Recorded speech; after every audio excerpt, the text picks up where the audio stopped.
transmitiendo por YouTube para que ustedes puedan acceder posteriormente a esta reunión. Bueno, muy bien. Entonces, tenemos 3 criterios para la neumonía asociada a la ventilación. La primera de ellas ingresa por clínica, no se requiere un reporte de microorganismo. Y para notificar NEU2 y NEU3, pues se requiere una confirmación por laboratorio. Entonces, vamos a mirar el primer criterio.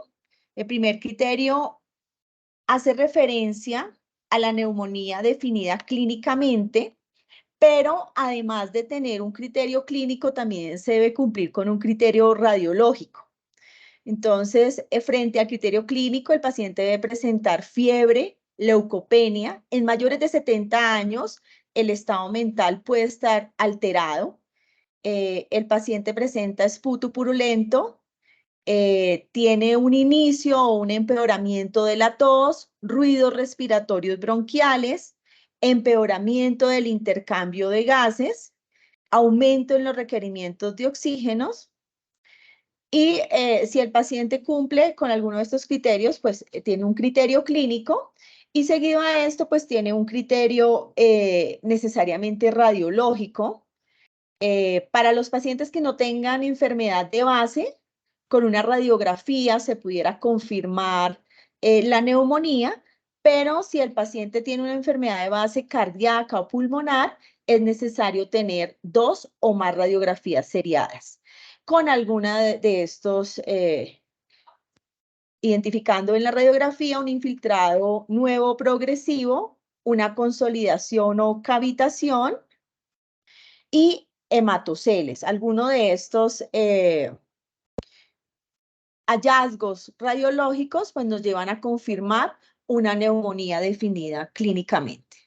Tenemos la neumonía 2, el criterio 2, NEU2, donde vemos acá que la neumonía se confirma por laboratorio, por patógenos bacterianos comunes, debe tener un criterio clínico, debe tener un criterio por laboratorio, y en este criterio clínico, pues es el mismo que vimos hace un momento, la fiebre, la leucopenia, si es mayor de 70 años, el estado mental alterado, esputo purulento, empeoramiento de la tos, o alguno de estos que ven ustedes acá en pantalla.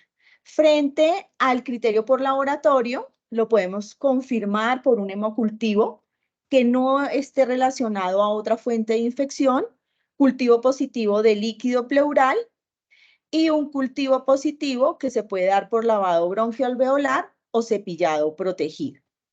Frente al criterio radiológico, tenemos entonces una radiografía sin enfermedad de base, y cuando tenemos la afectación cardíaca o pulmonar previa, deben estar 2 o más radiografías seriadas con infiltrado nuevo o progresivo, consolidación, cavitación y en niños menores de 1 año, hematoceles. Entonces, si se dan cuenta ustedes, para confirmar una neumonía 2, debe tener tanto el criterio clínico como radiológico, pero además tener una confirmación por laboratorio. Pasemos a ver entonces la NEU3. Es un paciente con neumonía, pero en pacientes inmunocomprometidos. Debe cumplir asimismo el criterio clínico que ya hemos visto, el criterio radiológico, pero además debe tener criterios por laboratorio, que son los mismos que ya vimos anteriormente para neumonía 2, para NEU2. Y también podría tener un hemocultivo o cultivo de esputo positivo con cándida o evidencia de hongos en muestras del tracto respiratorio inferior. Todo esto con mucho más detalle lo encuentran ustedes en el protocolo de vigilancia en salud pública de IAD, que lo encuentran en la página del Instituto Nacional de Salud. Entonces hemos visto que para las neumonías tenemos 3 criterios, 1 por clínica, 2 por laboratorio y este último para paciente inmunocomprometido. Pasemos entonces a hablar de la infección del torrente sanguíneo asociado a catéter central. Entonces, todos estos criterios que tenemos para torrente sanguíneo deben tener una confirmación por laboratorio. Y tenemos 3 criterios. El primero, patógeno reconocido. El segundo, comensal común de la piel. Y el tercero, también comensal común de la piel, pero en niños menores de 1 año. Entonces, vamos a ver cómo se han definido esos 3 criterios para la infección del torrente sanguíneo. El primer criterio, como les decía, es de patógeno reconocido y se debe obtener por hemocultivo, pero esta infección no se debe relacionar con otro sitio, ¿cierto? Esta obtención del cultivo no debe estar relacionado con infección en otro sitio y es importante tenerlo presente. El segundo criterio es frente a patógenos comensales comunes de la piel, donde el paciente presenta fiebre, escalofrío, hipotensión, y el resultado del laboratorio no se relaciona con infección en otro sitio. Y acá hay una nota bien importante para esta definición de caso, y es que los comensales comunes de la piel deben ser obtenidos en 2 o más hemocultivos en diferentes momentos. Y tenemos el criterio 3, que también está relacionado con comensales comunes a la piel en menores de 1 año. Los menores presentan fiebre, hipotermia, apnea, bradicardia. Para estos menores, para identificar estos comensales comunes de la piel, deben ser obtenidos también en 2 o más hemocultivos en momentos separados. Quiero aquí dar una claridad sobre lo que es un patógeno reconocido y lo que son los patógenos comensales comunes de la piel. En nuestras bases, ustedes saben que nuestra fuente primaria son las unidades de cuidados intensivos, y es allí donde se diligencia la ficha de notificación. Es muy importante que, dependiendo del criterio que se seleccione, este criterio por patógeno reconocido o criterio 2 por patógeno comensal común de la piel, dependiendo del microorganismo que se identifique, se debe diligenciar la ficha de notificación. Es decir, que si tenemos un patógeno reconocido, el criterio es 1, aquí los ven ustedes en pantalla, puede ser Staphylococcus aureus, E. coli, Klebsiella, Pseudomonas, Cándida, a eso se refiere un patógeno reconocido. Y un patógeno comensal de la piel sería un criterio 2, como lo vemos acá, y un criterio 3, y los que deben ir en la base de datos al ingresar al CIVIGILA, pues algunos ejemplos de esos patógenos comensales de la piel pueden ser bacilos, Staphylococcus coagulasa negativos, entre ellos epidermides, streptococos, aurococcus, pero lo que quiero dejar claridad acá es que, dependiendo del criterio, tiene que ir en línea o en concordancia con patógeno reconocido para criterio 1 o para criterio 2 y 3 con patógenos comensales comunes de la piel. Muy bien. Pasemos entonces ahora a la infección sintomática del tracto urinario asociado a catéter. Aquí el paciente puede tener una sonda vesical en el momento, o que se la hayan retirado dentro de las 48 horas previas a presentar la infección. Entonces, en el criterio 1 que tenemos para el tracto urinario de esta infección asociada a catéter, el paciente presenta fiebre, dolor suprapúbico y puede tener alguno de estos síntomas, pero además de eso, debe tener un urocultivo positivo mayor de 10 a la 5 de unidades formadoras de colonias. Cuando tenemos este criterio, pues va a entrar como confirmado por laboratorio. Aquí también decirles que hay 4 criterios, 2 para adultos, el 1 y el 2, y el 3 y el 4 para menores de 1 año. Todos ingresan por confirmado por laboratorio, y es muy importante tenerlo en cuenta frente a esta infección sintomática del tracto urinario. Frente al criterio 2, tenemos esos mismos síntomas que ya les mencioné, y tenemos esa fiebre, ese dolor suprapúbico, dolor en ángulo costovertebral.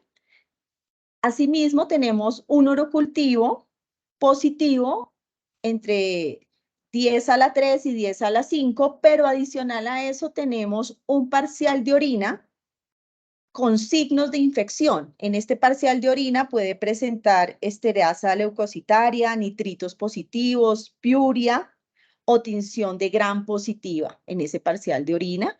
Con estos dos criterios, pues confirmamos como un caso que ingresa confirmado por laboratorio por infección sintomática del tracto urinario.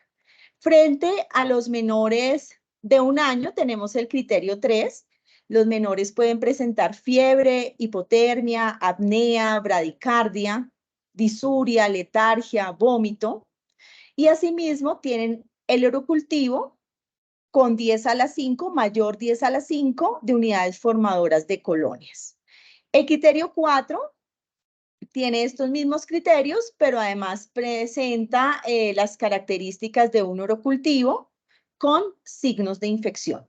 Todos estos 4 criterios ingresan por laboratorio. Entonces es muy importante tener en cuenta unos criterios que vamos a ver a continuación. Entonces, hablamos de un periodo de ventana que hace referencia que a los 7 días durante los cuales se deben cumplir todos los criterios, 3 días antes y 3 días después para poder obtener esa muestra. La fecha cuando se detecta el primer elemento diagnóstico de la infección específica puede ser por primera vez dentro de ese periodo de ventana y la localización o atribución de la infección asociada a dispositivo. Entonces es necesario verificar en dónde se desarrolla esta infección. Y saben ustedes que hablamos de una regla de transferencia donde las infecciones se desarrollan dentro de las 48 horas después del traslado del paciente de un servicio a otro o de una institución a otra. Y muchas veces se atribuye al servicio donde viene trasladado el paciente y ya presentaba esa infección asociada al dispositivo. Muy bien. Entonces, tenemos dentro de las estrategias de vigilancia, que esta vigilancia, saben ustedes, que se debe hacer activa, diaria y prospectiva, basada en la sintomatología del paciente, en sus resultados de laboratorio y mediante verificación de fuentes de información. Es allí donde tenemos que tener muy claro quién es nuestra población en riesgo, hacer todo el tiempo esa verificación de los pacientes, de los traslados, para sospechar posibles infecciones y hacer un seguimiento muy estricto frente a los pacientes que ya tengo confirmados por infecciones, tanto para IAD como para procedimientos médico-quirúrgicos. Tenemos unas estrategias de vigilancia que deben ser calculadas desde el nivel local hasta los niveles nacionales. Primero de ellos es poder identificar esa tasa de incidencia de las infecciones asociadas a dispositivos en unidad de cuidado intensivo, el porcentaje de días de uso de dispositivo frente a los pacientes, los días paciente que se encuentran en UCI y, por supuesto, tener un claro seguimiento de la proporción de los agentes etiológicos asociados a estas infecciones. Quiero acá hacer un énfasis cuando diligenciamos la ficha y al hacer la revisión de las bases de Civigila, y es esa concordancia entre las fechas. ¿Qué hemos encontrado? Hemos encontrado que primero diagnostican al paciente y luego inicia síntomas y luego es hospitalizado. O sea, hemos encontrado en las bases que no hay una concordancia de las fechas y es fundamental que el personal de salud que está a cargo de diligenciar las fichas o hacer la verificación de esta calidad del dato debe verificar en el diligenciamiento de las fichas esta traza en las fechas para que haya concordancia. Entonces tenemos que inicia una fecha de consulta, el paciente es hospitalizado, después de ser hospitalizado el paciente ingresa a UCI y posterior a esto hay una inserción de un dispositivo. Posterior a esa inserción de dispositivo, el paciente inicia síntomas y posterior al inicio de síntomas es que el paciente es diagnosticado. Normalmente la fecha de toma del examen es la misma fecha del diagnóstico. Bueno, muy bien. Entonces, con esto quería dar claridades frente a las generalidades de lo que hacemos en vigilancia a nivel nacional y vamos a dar paso a mis compañeras de IAD para que continuemos con la agenda del día. Muchas gracias.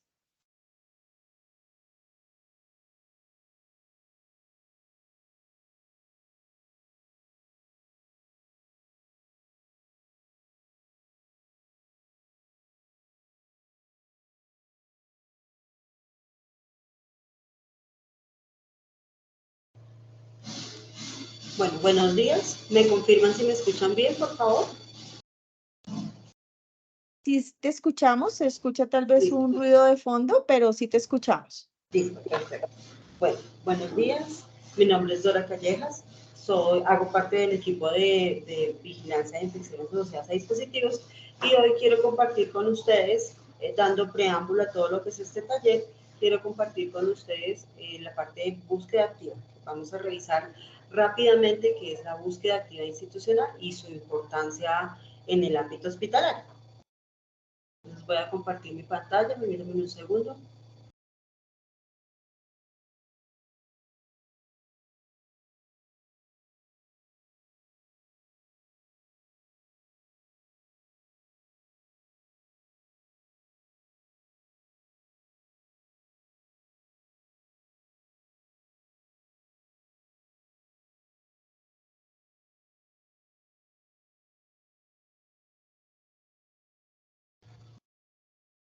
Marcela, ¿me confirma si ya ven mi presentación, por favor?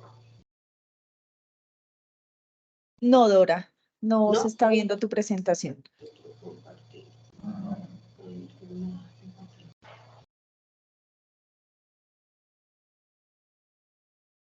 ¿Y ahora?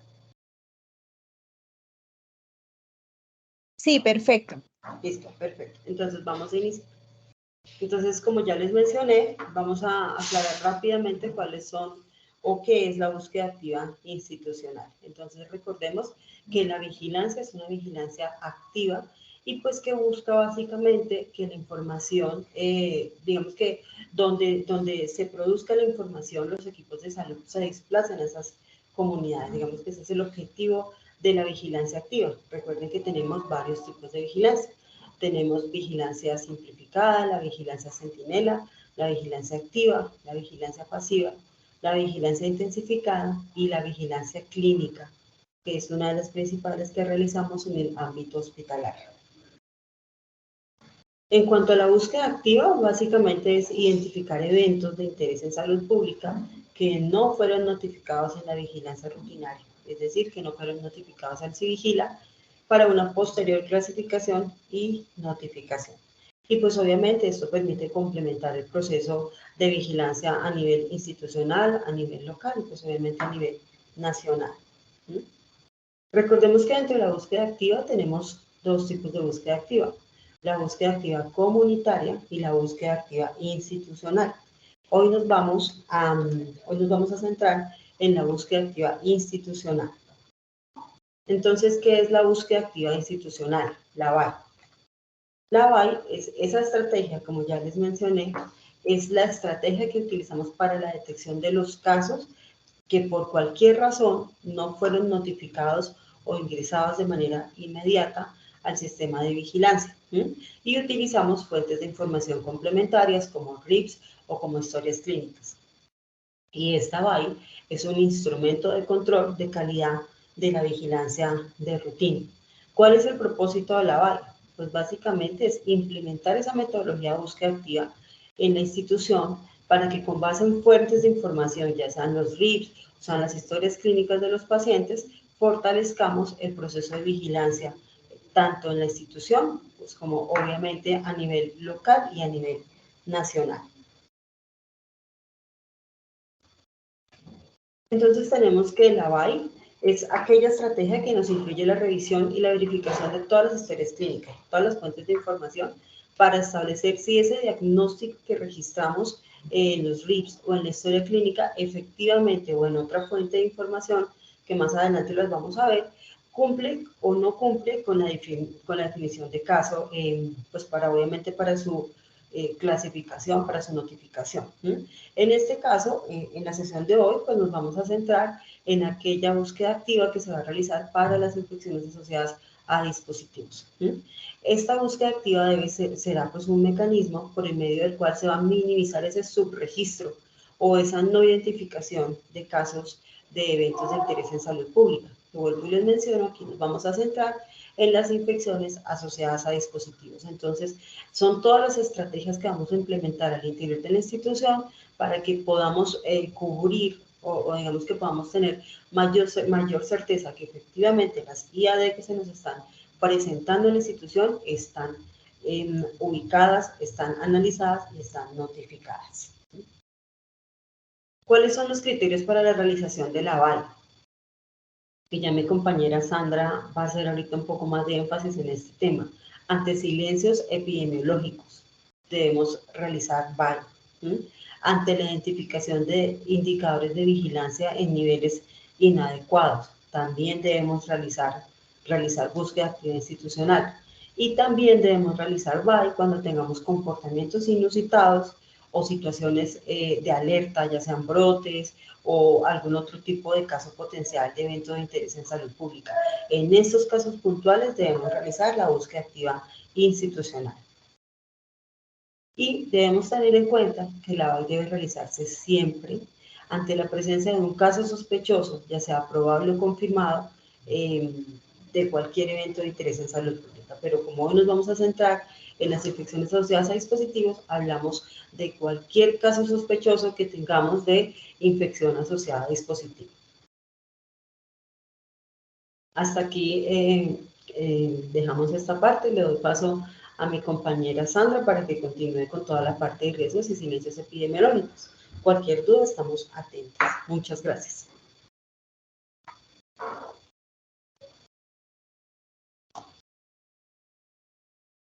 Perfecto, muchas gracias. Voy a activar la cámara para evitar problemas de la conexión. Me confirman si están escuchando eco. Se escucha un poco entrecortado.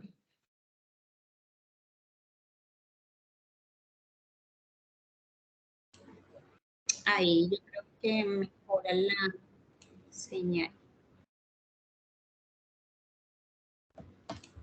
Voy a proceder a compartir la pantalla.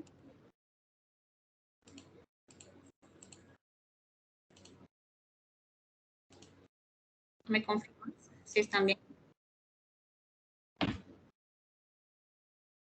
Sí se ve. Perfecto. Sí se ve, Sandra, sí se ve. Perfecto. Entonces, vamos a continuar con la identificación de riesgos de silencio epidemiológico para la CIAD. Permítanme un segundo que yo sí estoy escuchando. Deme un segundo, por favor.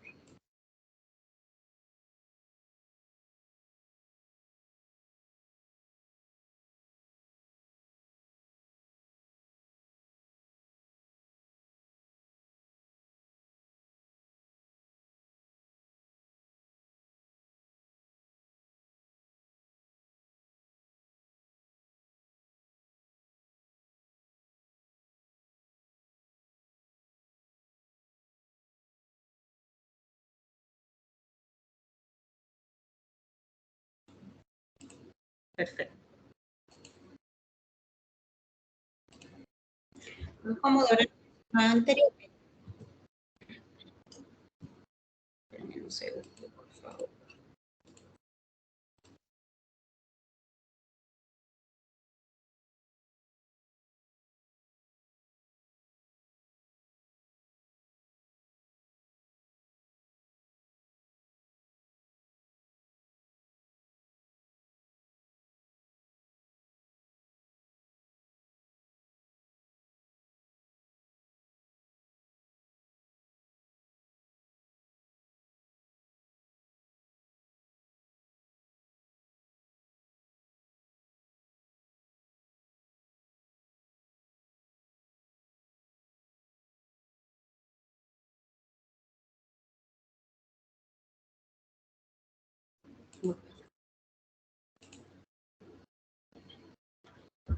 Entonces, en el fortalecimiento de la vigilancia de las instituciones asociadas a dispositivos, Sandra, se escucha entrecortado. ¿Será que puedes verificar?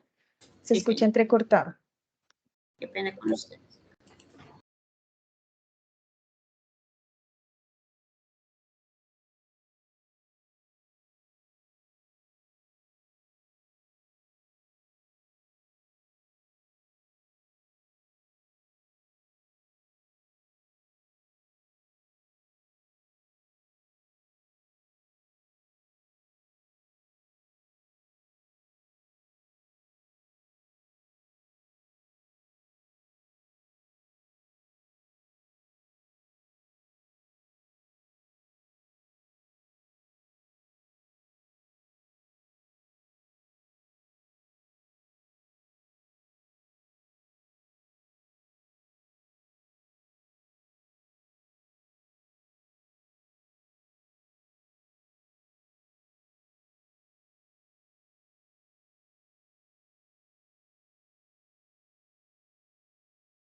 Hola, ¿me confirman audio?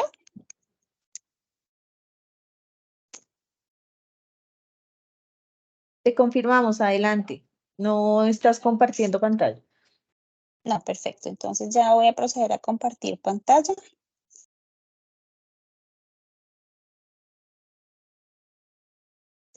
Entonces, como lo había mencionado Dora en la sesión anterior y basados en el fortalecimiento que debemos tener para identificar o para fortalecer la vigilancia de infecciones asociadas a la atención en salud, específicamente dispositivos, el Instituto Nacional de Salud para este año ha desarrollado una estrategia para identificar riesgos de silencio epidemiológico, que ya ahorita vamos a ver con más detalle de qué se trata, y silencios epidemiológicos para el evento. Entonces, dentro de los lineamientos de vigilancia en salud pública, se ha establecido dentro del numeral 9, subsistema de vigilancia en salud pública, dos términos que son importantes para nosotros dentro de la vigilancia en el país, ¿sí? Primero es que las entidades territoriales deberán realizar requerimiento inmediato a todas las UPGs que se encuentren en silencio epidemiológico.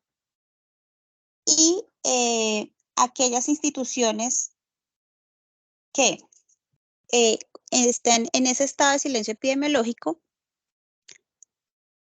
deberá ser asumida esto como una alerta para identificar o para priorizar estas UPGs por el objetivo de revisar cómo están los procesos de vigilancia.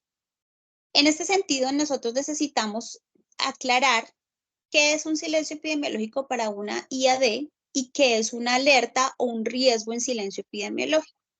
Y en este sentido, vamos a identificar que el riesgo en silencio epidemiológico corresponde a la ausencia del reporte colectivo de los denominadores, que recordemos se concentra en la ficha 359, ¿sí? Para ello, hemos capacitado a las entidades territoriales durante todo el año en el desarrollo de tableros de control que nos ayuden a monitorizar cada uno de los hospitales frente a la notificación de este evento. Este tablero de control, como ustedes saben, debe ser enviado al Instituto Nacional de Salud con reporte trimestral, al correo de lineamientos y con copia al referente de infecciones. Eso es silencio epidemiológico y eso lo hemos venido trabajando de manera histórica frente al evento. Ahora bien, ¿qué es una alerta o qué es un riesgo en silencio epidemiológico para IAD? Entonces, se va a catalogar este riesgo o esta alerta como aquella institución en la que no se presenten casos de infecciones asociadas a dispositivos en un trimestre del año. ¿Listo? Y con base a qué vamos a revisar esta alerta o silencio epidemiológico, con base a la ficha individual 357. Para ello también hemos diseñado unos tableros de reporte mensual de las tasas de infección asociada a dispositivo que, como Marcela lo explicó, tienen de insumo los numeradores, que es el número de casos, y los denominadores, que es el tiempo de exposición a riesgo. Y de allí vamos a partir para establecer las búsquedas activas, en este caso por laboratorio. En este sentido, las entidades territoriales que identifiquen UPGDs o que identifiquen hospitales en donde las unidades de cuidado intensivo no reporten casos, deberán hacer estas visitas y esta estrategia que vamos a desglosar a continuación.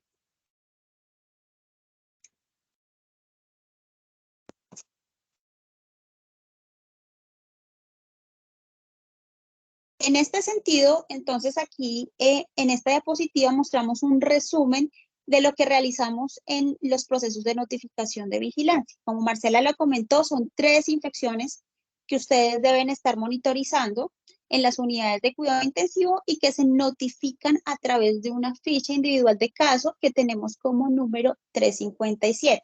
Y hacemos la vigilancia en los 3 tipos de UCI, unidad de cuidado intensivo adulto, pediátrica y neonatal.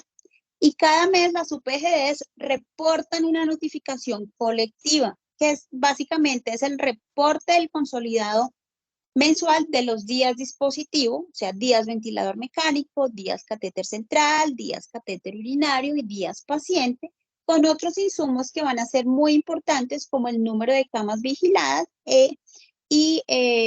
como el número de camas vigiladas. Y esto son los insumos para generar los indicadores que explicamos con anterioridad.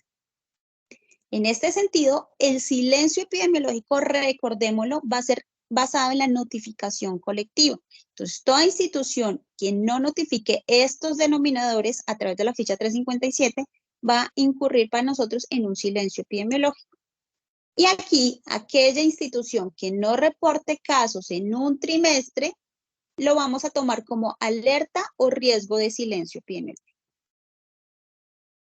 ¿Cómo se identifica el riesgo de silencio epidemiológico o la alerta? Recordemos que hay un numerador, hay un denominador, y aquí lo que ustedes ven subrayado en línea punteada roja es la ausencia de casos de IAD en un trimestre de determinadas UPGDs. En el tablero de control de infecciones tenemos por trimestre semaforizado quienes presentan este riesgo en silencio epidemiológico. Ahora ven, si ustedes ven en la parte del trimestre 2, observamos el denominador con ausencia del día dispositivo, para nosotros será un silencio epidemiológico.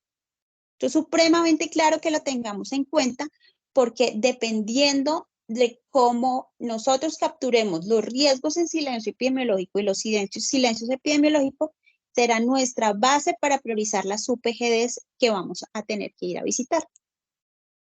Entonces, aquí quiero mostrar un poco el análisis que se ha identificado en el 2022 frente al comportamiento de nuestras tasas de infecciones y por qué el Instituto Nacional de Salud toma este referente para implementar esta estrategia a partir del 2023.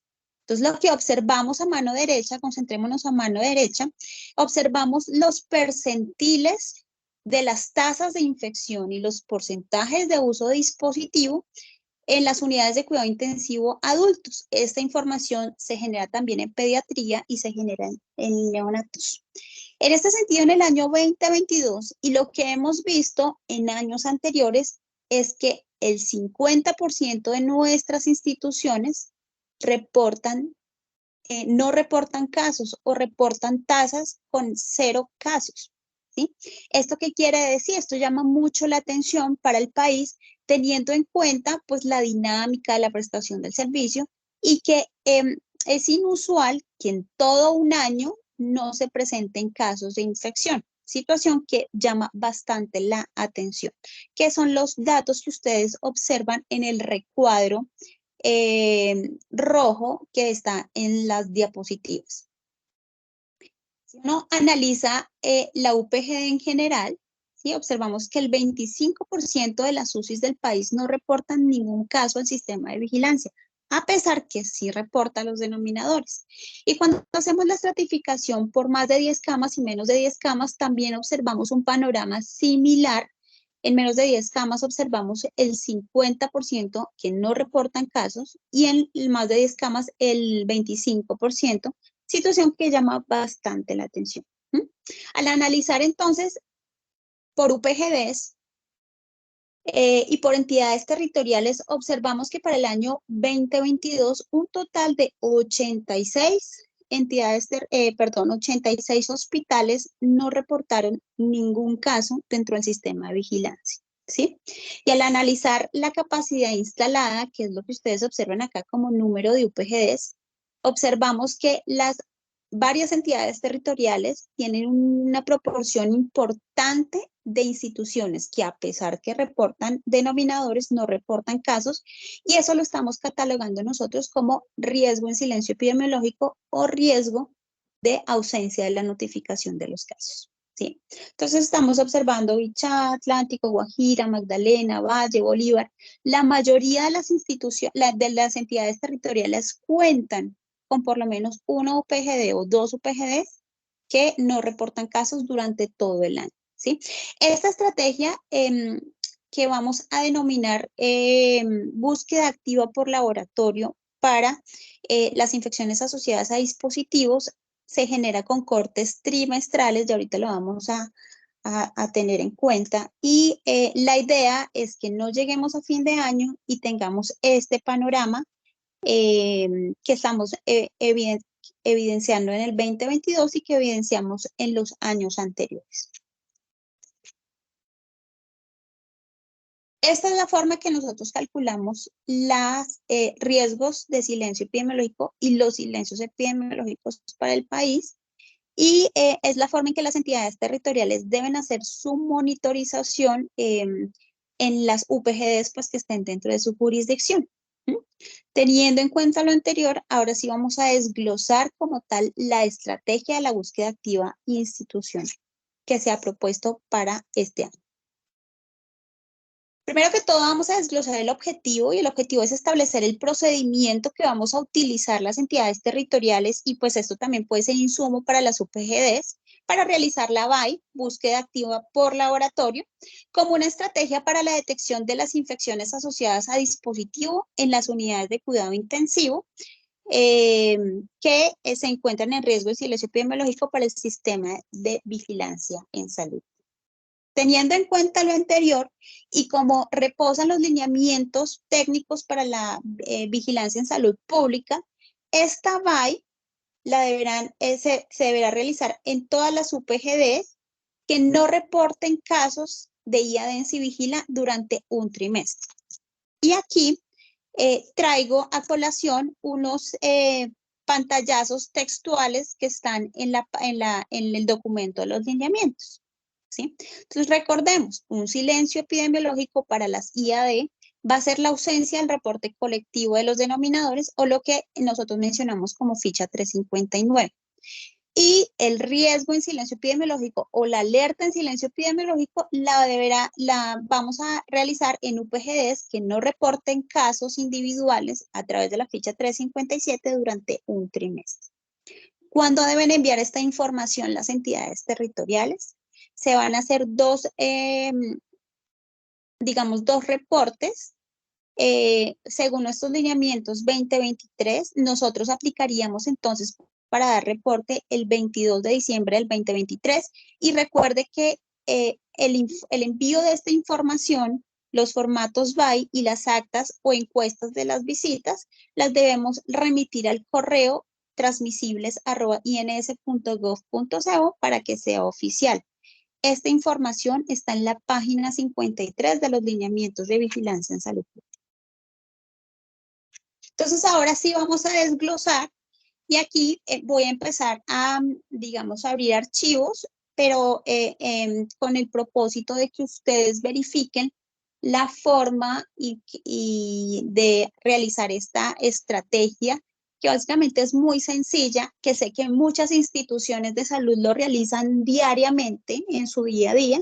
Sin embargo, que es necesario estandarizar algunos procesos para las entidades territoriales para que podamos fortalecer la gestión y el seguimiento, ¿sí? Entonces, lo primero que debe hacer una entidad territorial para identificar este riesgo en silencio epidemiológico o esta alerta es saber cuántas UPGDs cuentan con servicios habilitados de unidad de cuidado intensivo o adulto o pediátrica o neonatal en el trimestre que va a evaluar.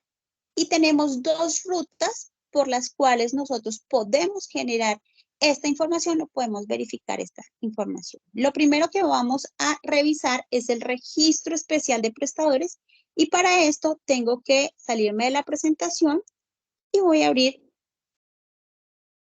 mi página de internet. Entonces, ustedes simplemente ingresan a Google y digitan REPS, Registro Especial de Prestadores de Salud, hacen clic.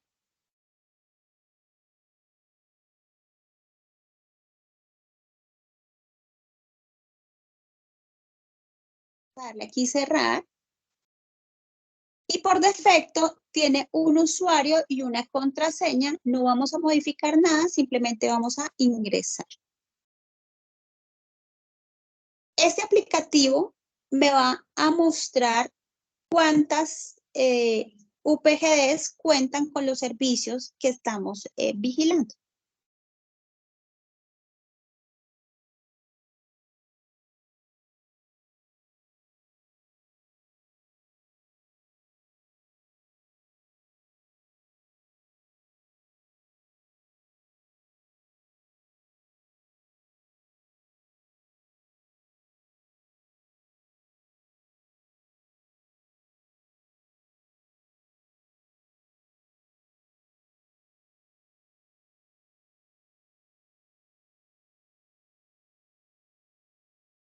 Vamos a refrescar, está un poco lento el internet.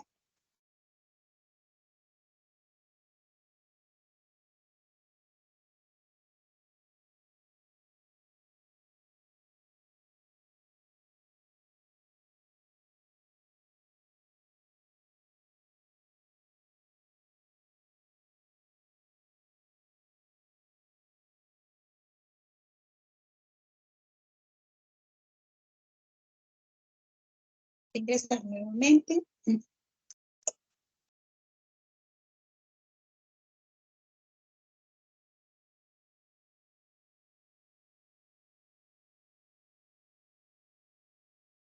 Listo, perfecto. Entonces, ustedes aquí a mano izquierda de la pantalla van a ver REPS vigente, registro actual. Entonces, aquí vamos a poder filtrar por entidad territorial. Entonces, podemos, voy a seleccionar Atlántico, Barranquilla. Me voy a servicios. Perdón, tengo que volver a seleccionar Atlántico, Barranquilla. Y en el grupo voy a seleccionar internación y voy a revisar unidad de cuidado intensivo adulto. Aquí se despliegan todos los servicios que están habilitados para la institución. Y aquí me aparece el listado de las instituciones que al corte de hoy cuentan con unidad de cuidado intensivo. Esa es la primera base, esto se puede exportar en un Excel.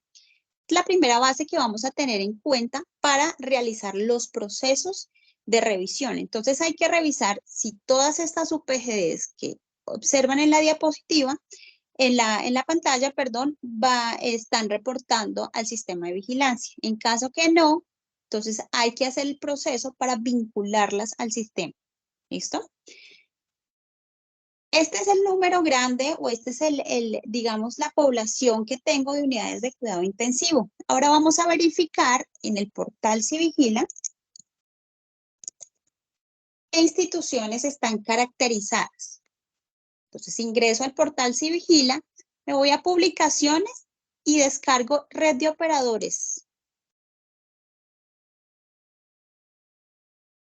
Me descarga un archivo en Excel.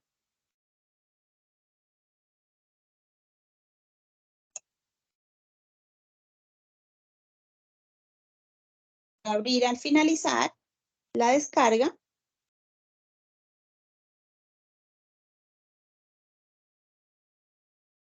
Y aquí se encuentra la base de datos de todos los prestadores que están activos en el sistema de vigilancia.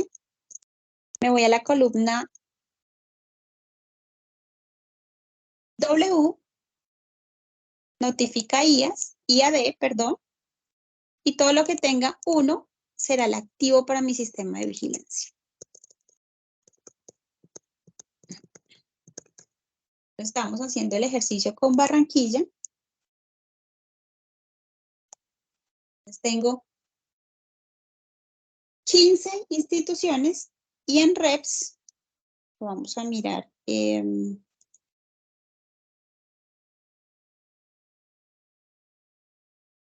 tengo más de 15, entonces hay que entrar a verificar qué es lo que está pasando con estas instituciones. Sin embargo, esta es la manera correcta de revisar o identificar qué instituciones están habilitadas.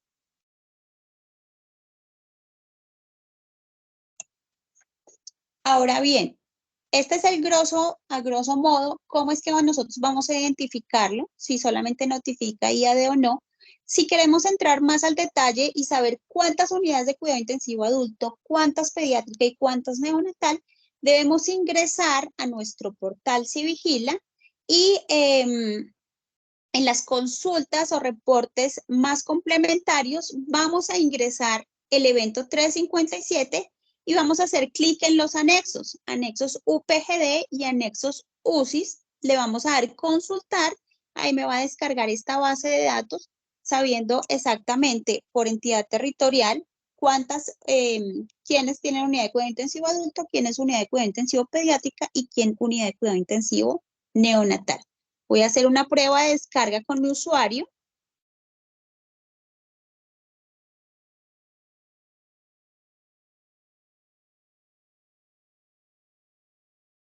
Para que podamos ver cómo es la estructura de esta base.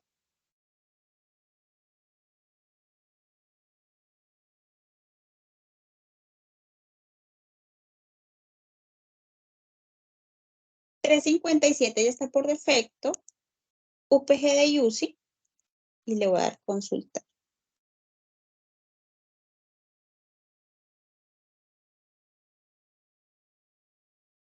Simplemente voy a abrir las pestañas.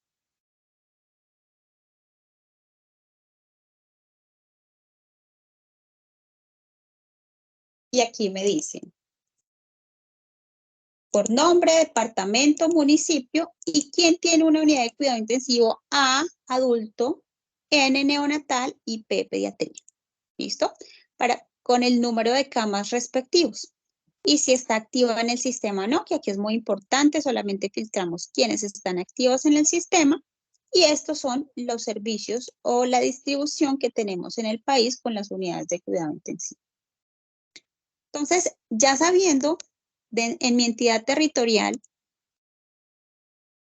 quién cuenta con unidad de cuidado intensivo adulto, pediátrica y neonatal, procedo a realizar los tableros de control previa a la depuración de bases de datos. Recordemos que estos tableros de control se alimentan con base a 2 archivos que genera el Civigila, el archivo 357, que es la notificación de los casos de infección, y el archivo 359, que es el reporte colectivo de los denominadores.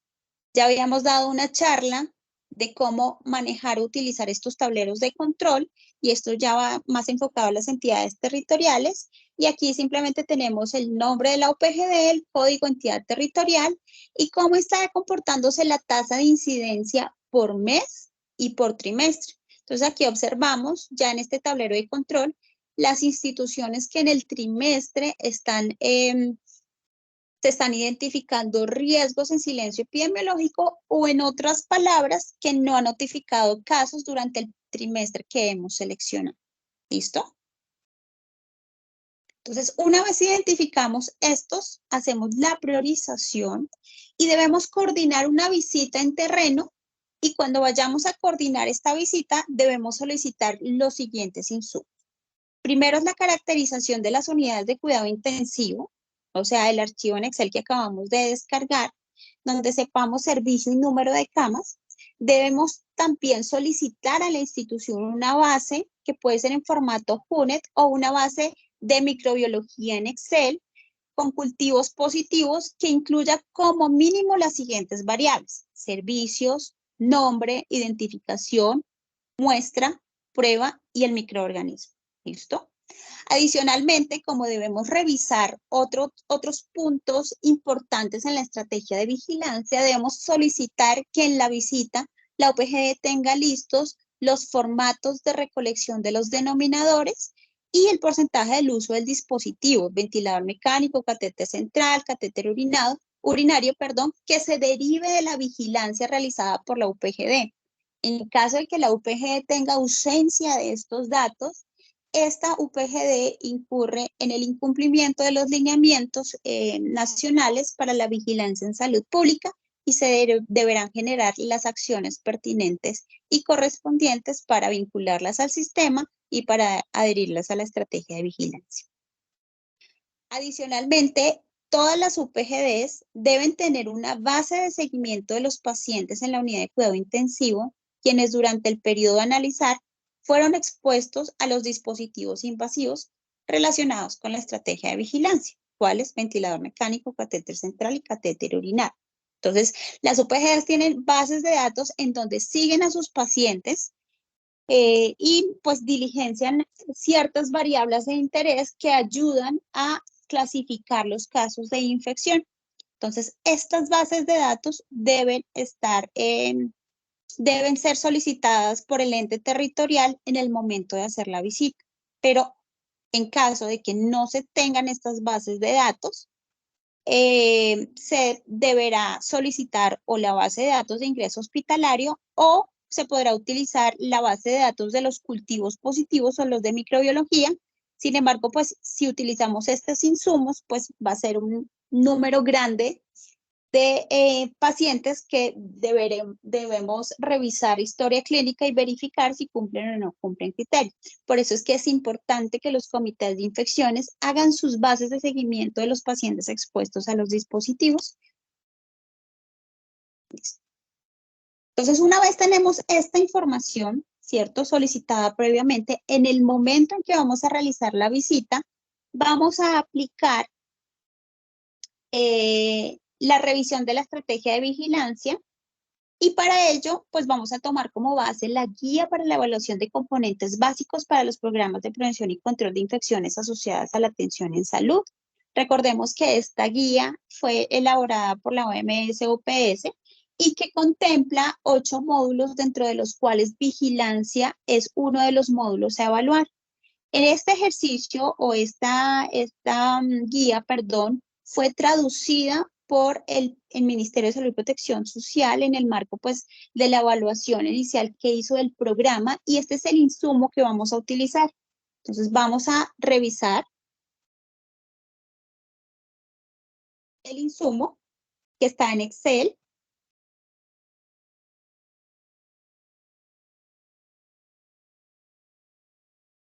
Básicamente tiene unas instrucciones específicas y se tomó, como les comenté, el módulo únicamente de la vigilancia. Entonces, nombre de la institución, código del prestador, quién realiza el diligenciamiento, y empieza a desglosar una serie de preguntas que nos van a ayudar a orientar o a establecer un diagnóstico de cómo la UPGD está realizando los procesos de vigilancia de IAS en la institución.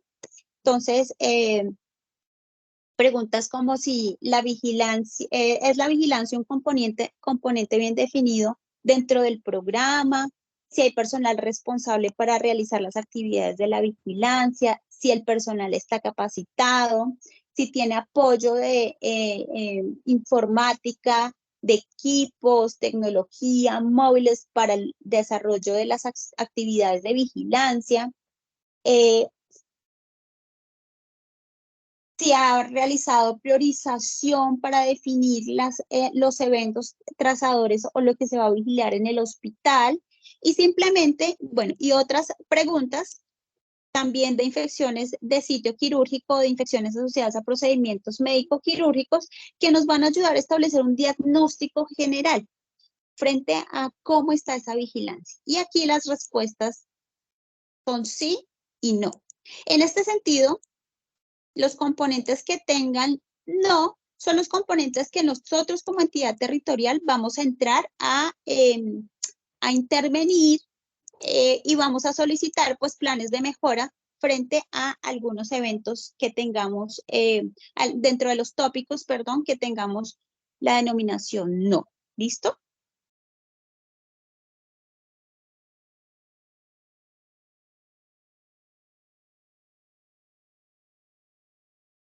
Vamos a volver a la presentación. Entonces, para recordar un poco, entonces primero debemos hacer un análisis de las bases de datos, ¿cierto? Debemos identificar nuestro departamento, nuestra entidad territorial, cuántas unidades de cuidado intensivo adulto, pediátrica y neonatal tenemos, cuántas están caracterizadas en Civigila y cómo es esa distribución por especialidad. Luego, como hemos realizado rutinariamente la depuración de nuestras bases de datos, vamos a aplicar los tableros de control que hemos diseñado para identificar estas instituciones que están en riesgo.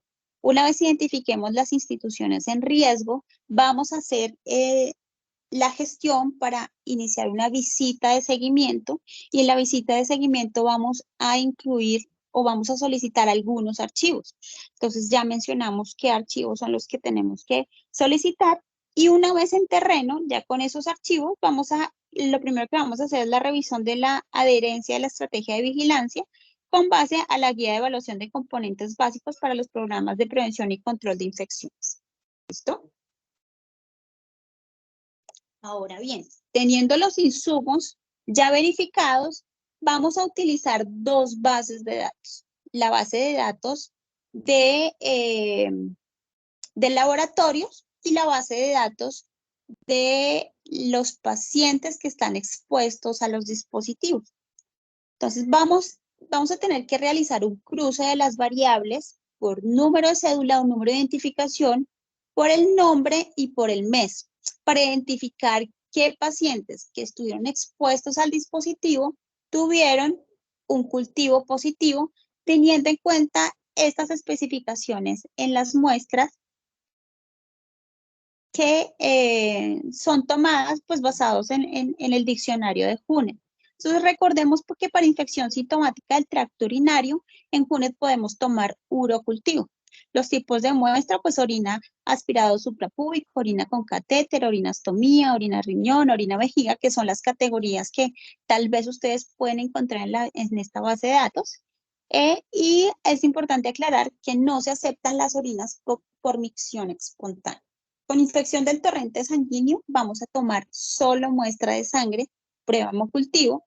No se van a aceptar muestras de punta de catéter. Recordemos que el criterio no incluye punta de catéter.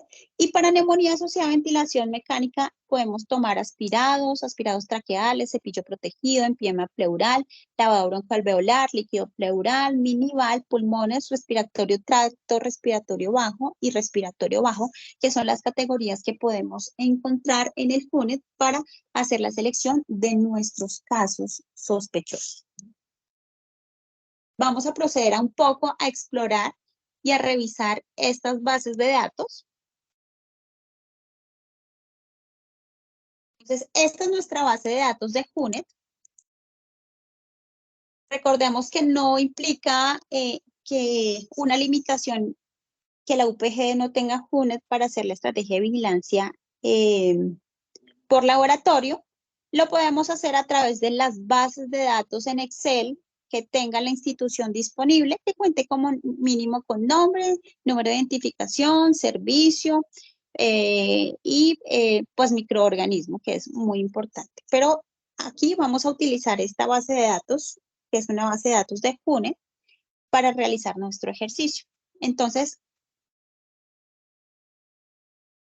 Es muy importante, primero, seleccionar el tipo de servicio al cual le voy a hacer la estrategia de búsqueda activa. Entonces, aquí vamos a seleccionar unidad de cuidado intensivo adultos, que está denominado como UCI-AD. Y ya la tengo seleccionada, que es la columna K. ¿Listo?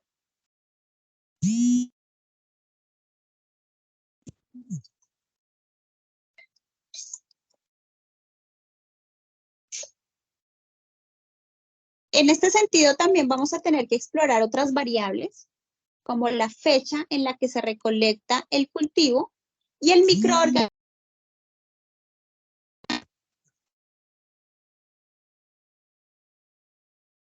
El microorganismo, el cual se logra recuperar del paciente. ¿Listo?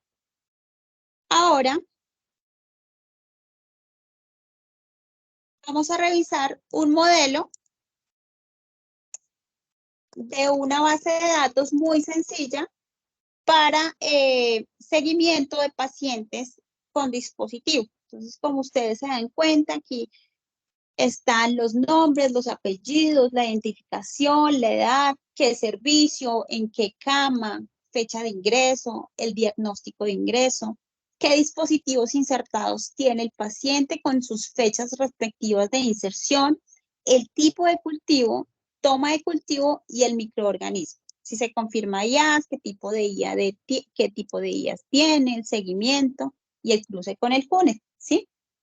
Entonces aquí, básicamente con un buscar B, vamos a hacer el cruce de estas dos bases de datos.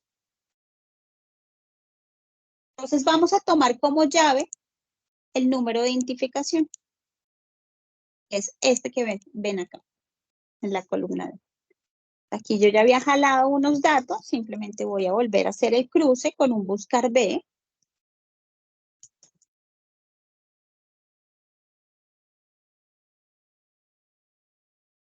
Esta es la llave y la llave que es Patient ID. Y vamos a jalar el microorganismo.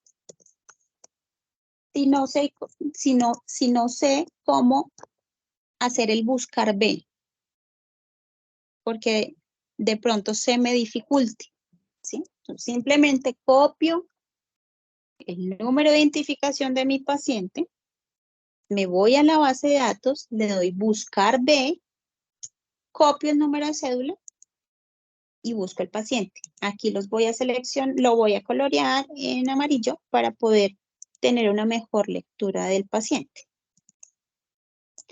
Este paciente tiene una sangre por Staphylococcus hemolyticus, ¿sí? Entonces, de las dos maneras es válida, es más rápida, como les mostré anteriormente. Sin embargo, pues, si no sabemos aplicar el buscar B y alar los datos, pues lo podemos hacer una a una. Entonces, aquí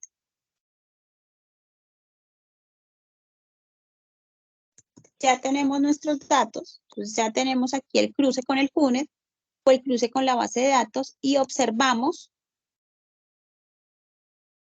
que estos 7 pacientes cuentan con un cultivo positivo. ¿Cuál? Tendremos que entrar ya a revisar y empezar a verificar las otras variables, tipo de cultivo y fecha de toma de cultivo para lograr identificar. Vamos a jalar de una vez.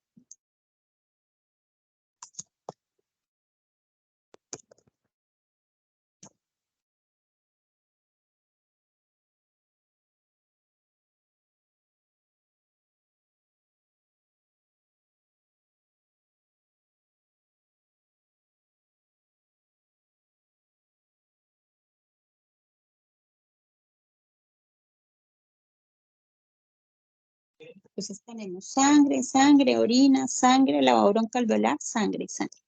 Entonces, estos pacientes ingresarían a nuestra estrategia como sospechosos, como pacientes sospechosos de tener una IAD. Pacientes están hospitalizados, miremos fecha de ingreso, y posterior a la fecha de ingreso desarrollan o se les recupera un cultivo positivo en el marco de las muestras que ya habíamos hablado anteriormente y tienen un cultivo positivo en donde demuestran o evidencian un proceso infeccioso. El desafío que tenemos, y siempre lo he dicho, el desafío que tenemos nosotros como comités de infecciones no es solamente probar que el paciente desarrolla la infección, sino que esa infección se le atribuye al dispositivo o se le atribuye al proceso de atención en salud. Y de aquí lo que tenemos que hacer, me voy a devolver otra vez a las diapositivas,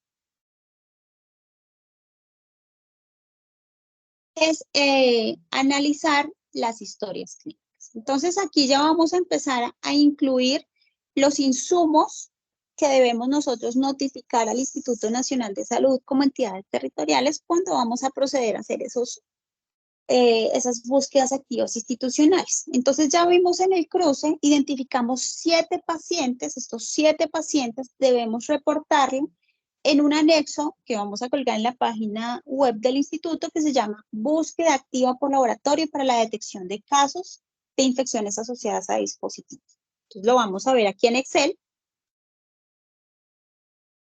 Este es el anexo.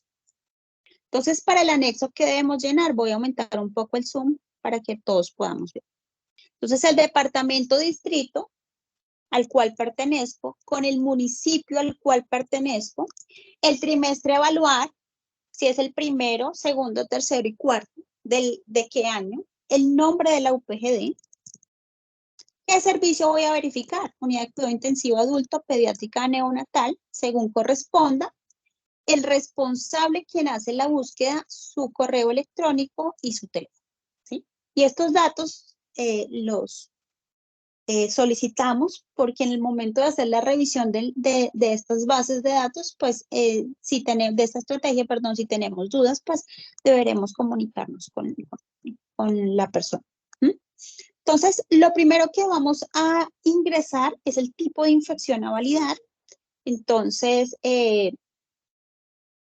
vamos a ingresar, por ejemplo, una infección del torrente sanguíneo.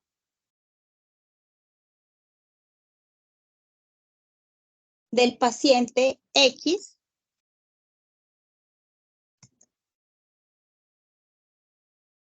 Número de identificación, el mes, que será marzo.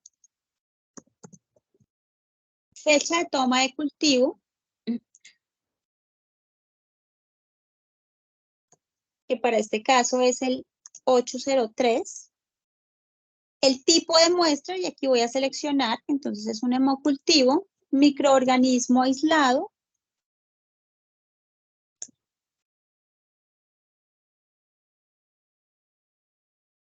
Le quité el formato, entonces nos vamos con el siguiente solamente para la muestra. Y con esta información, entonces, posterior a la revisión de la historia clínica y de la aplicación de criterios, voy a colocar si cumple o no cumple para la definición de caso. Voy a colocar que es confirmado por laboratorio, porque pues ya tiene un laboratorio, ¿sí? Incluya las acciones a tomar. Y entre las acciones a tomar es la semana epidemiológica en la que yo voy a ver reflejado este evento. Entonces se realiza notificación en la semana epidemiológica 33 del 2023, por ejemplo. Eso es lo que nos interesa saber. El momento de revisar esta información, ir a verificar si estos pacientes están notificados al sistema de vigilancia. Ese es el proceso de cómo debo llenar el instructivo. Y aquí vamos a desglosar un poco qué herramientas tenemos disponibles para revisar la historia clínica y aplicar los criterios diagnósticos. Entonces ya Marcela nos había comentado algo que es importante, que es la regla del evento, ¿cierto? Que es,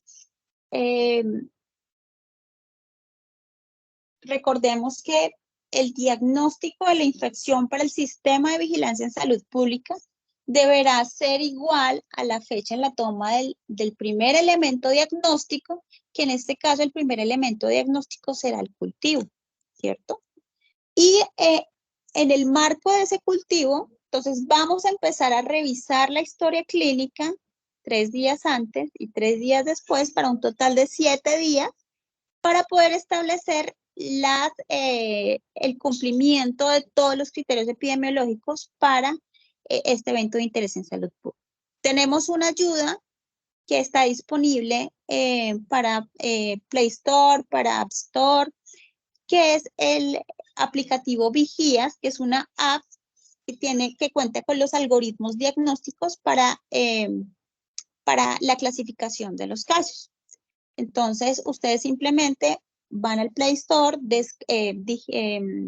digitan Vigías, descargan la app y puede ser utilizada para neumonía asociada a ventilación mecánica, para infección del torrente sanguíneo asociada a catéter, para infección sintomática del tracto urinario y para las infecciones asociadas a procedimientos médico-quirúrgicos. Vamos a intentar hacer una prueba. Aquí ya está abierta la app en la página, en la pantalla. Y básicamente lo que vamos a identificar o vamos a aplicar un algoritmo o un criterio para algún paciente con neumonía asociada a ventilación mecánica.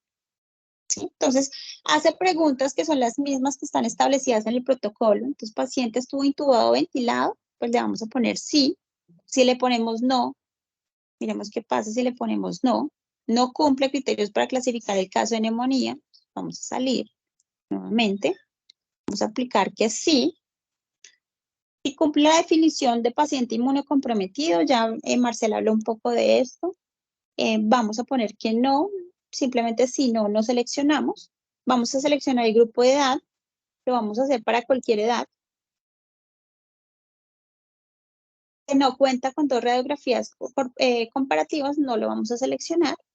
Y la radiografía que muestra alguno de los siguientes cambios, que ese es el criterio radiológico. Entonces vamos a poner infiltrado. ¿Listo? También vamos a decir que este paciente desarrolló fiebre, leucopenia, alteración del estado mental. Vamos a poner que tiene cambios en las secreciones.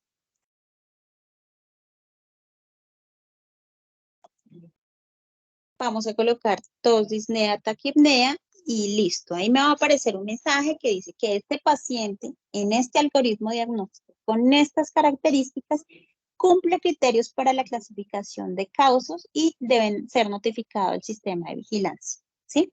Entonces, aquí, como ustedes ven, yo no seleccioné ningún laboratorio. Si yo llegase a seleccionar algún laboratorio,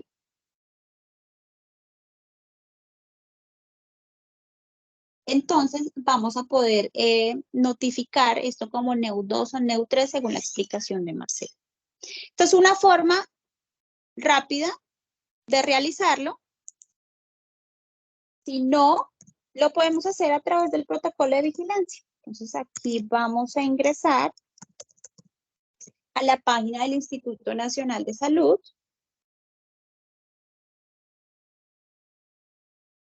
En el menú aquí en publicaciones, protocolos y fichas de notificación, están todos los protocolos de vigilancia de interés en salud pública. Y aquí nos vamos a la sección de infecciones asociadas a la atención en salud. Vamos a abrir infecciones asociadas a dispositivos, el protocolo. Y entonces ustedes leen el protocolo y en las definiciones de caso,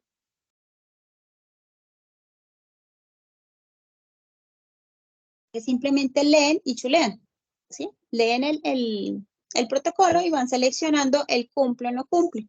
Y de esta manera, pues que es un poco más larga, pero pues es un poco más exacta, podemos realizar nuestra clasificación de casos. Entonces ya tenemos 2 herramientas por las cuales podemos realizar esta estrategia, la app Vigías o el protocolo de vigilancia en salud.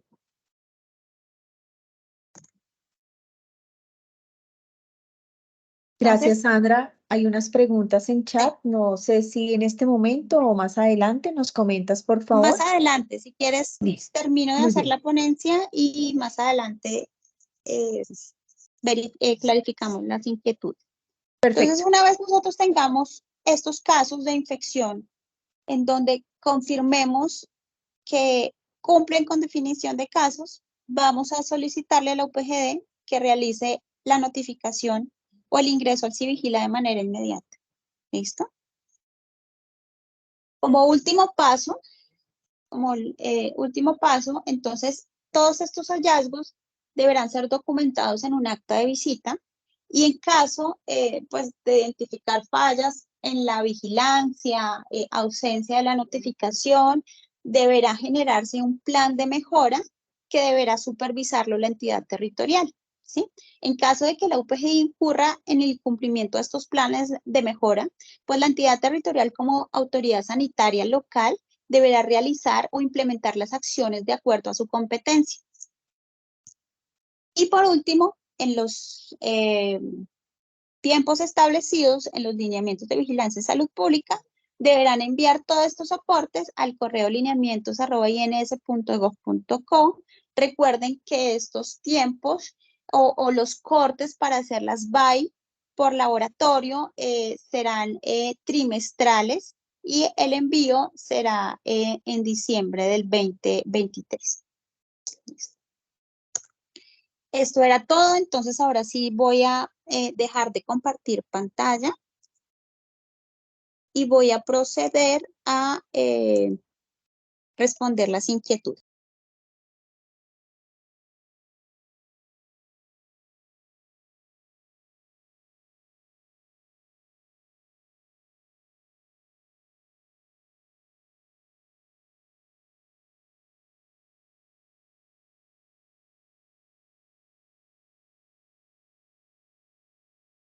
Gracias, Sandra. Tenemos una pregunta en el chat de hace unos minutos.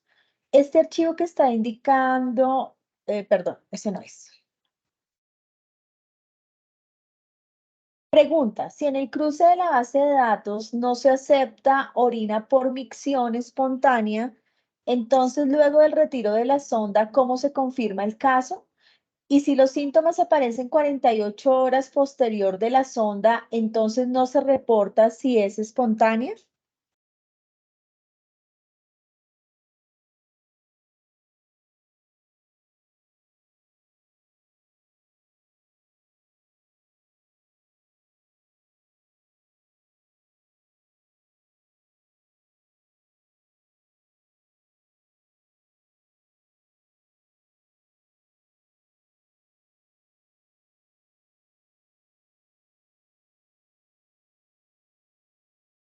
Sandra, ¿nos escuchaste?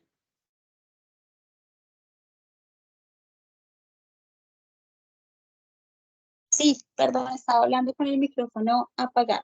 Entonces, con relación a las muestras, esto es lo que ha establecido el sistema de vigilancia de resistencia bacteriana para hacer el análisis de la silla de Enjunet, ¿sí? Entonces, ¿qué es lo que queremos evitar? Queremos evitar contaminación en las muestras, ¿sí? Entonces, generalmente, cuando se toma los urocultivos, ¿sí? Se hace a través de sonda, no por micción espontánea.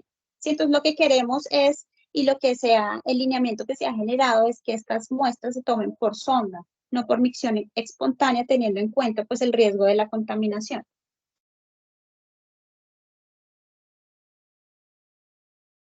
Perfecto, muchas ¿Y gracias. respondí la pregunta? Yo creo que sí, porque tenían la discusión en el chat. Varias personas ya habían respondido que era por sonda, la toma de la muestra, pero seguía la duda que si se notificaba con micción espontánea.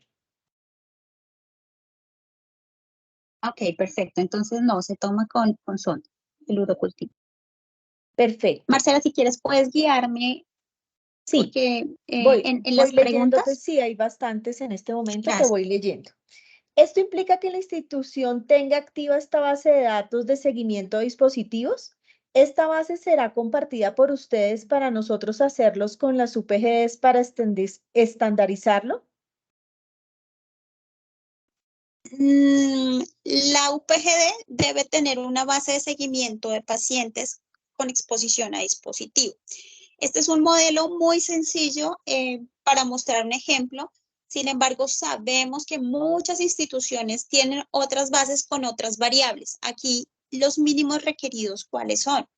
Que el servicio, el nombre, la identificación, el dispositivo insertado con las fechas y si reporta o no reporta un cultivo positivo. Esos son los básicos o las variables mínimas que deben tener esas bases de seguimiento. Ahora bien, sé que hay algunas instituciones ya en menor cantidad que no cuentan con ese seguimiento. Si no cuentan con ese seguimiento, esa es la primera alerta que debemos tomar como referente para establecer que no están adheridos a la vigilancia o no hacen una vigilancia activa, porque esta es la evidencia de realizar una vigilancia activa, porque el protocolo dice que yo debo seguir a mi paciente con el dispositivo insertado hasta que desarrolle el evento o hasta que salga pues sin el evento, ¿sí?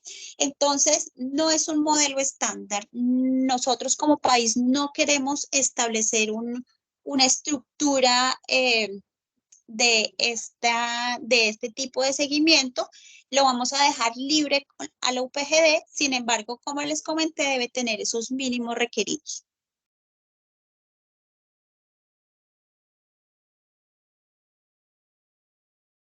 Muchas gracias. Alejandra también nos dice, observación, el buscar B solo funciona para el primer aislamiento encontrado en la base de datos HUNET, teniendo en cuenta que los pacientes en UCI son policultivados desde el ingreso. Sí, tienes razón, pero en este sentido vamos a tomar el primer cultivo y de allí vamos a revisar la historia clínica. Entonces eso nos ayudará a complementar si, por ejemplo, estamos frente a una infección polimicrobiana o que ha desarrollado varios eventos en el mes. Entonces, digamos que el buscar B es una forma rápida de hacer el cruce de los microorganismos para jalar los microorganismos, pero pues debemos revisar la historia clínica para poder verificar esas precisiones que tú estás comentando. Gracias, Sandra. Acá hay una muy buena pregunta para aclarar a las UPGDs y también a los municipios. ¿La UPGD debe realizar VAI-IAS independiente de si está en silencio epidemiológico o no? ¿O solo para las que estén en silencio y con qué frecuencia? La responsabilidad de la UPGD es realizar una vigilancia diaria, activa y prospectiva. O sea, hacer la vigilancia todos los días. Las VAI se deben realizar, digamos, las deben ejecutar ante una sospecha de ausencia de silencio epidemiológico o de riesgo en silencio epidemiológico en donde no tengamos reporte de casos, ¿sí? Esta estrategia la puede utilizar una UPGD, sí la puede utilizar una UPGD para verificar cómo está la vigilancia activa, pero el lineamiento va orientado a que lo implemente la entidad territorial para verificar aquellas instituciones que posiblemente están en silencio epidemiológico, verificar si realmente estamos ante una ausencia de casos o estamos ante un subregistro. Pero es importante aclarar aquí para las UPGs que deben hacer vigilancia activa, o sea, deben ir a buscar al paciente todos los días, diario. Gracias. Sí, yo quiero complementar allí que la línea de trimestral es para los municipios y los departamentos y distritos. Sin embargo, las UPGDs tienen que hacer esa búsqueda activa de manera rutinaria, es una vigilancia activa para identificar rápidamente los pacientes. Es importante clarificar en esto que si bien cuando hay silencio van a tener ustedes un seguimiento trimestral, a nivel de las clínicas y hospitales, esta búsqueda activa tiene que ser continua, permanente. Muchas gracias. Otra pregunta, Sandra. ¿Esta BAI se hace en conjunto con el comité de IAS de la entidad territorial?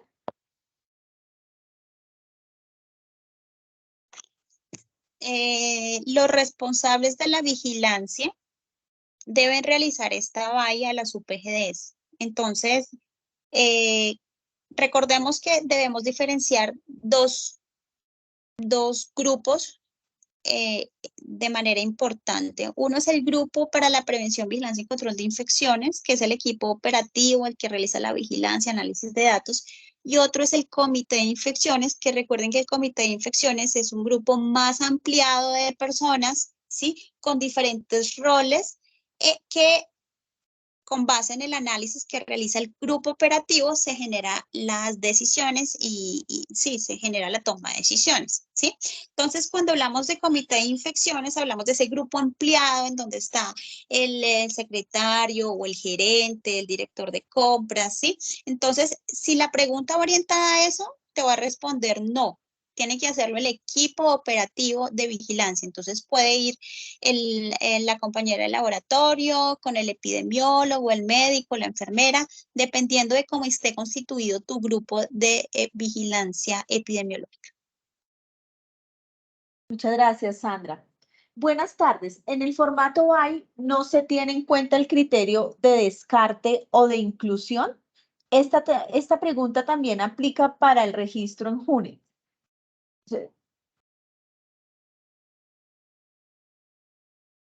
En el formato BAI tenemos una variable que se llama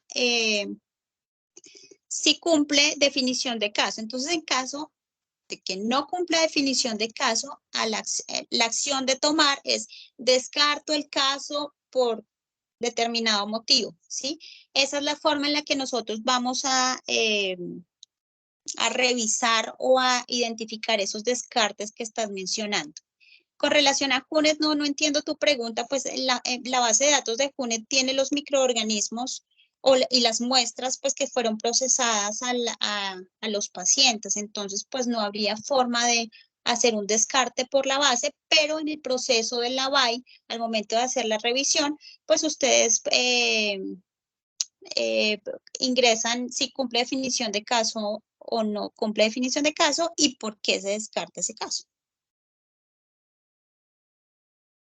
Gracias. Acá otra pregunta. El protocolo dice que un paciente puede ser identificado con infección sintomática del tracto urinario después de retirada la sonda.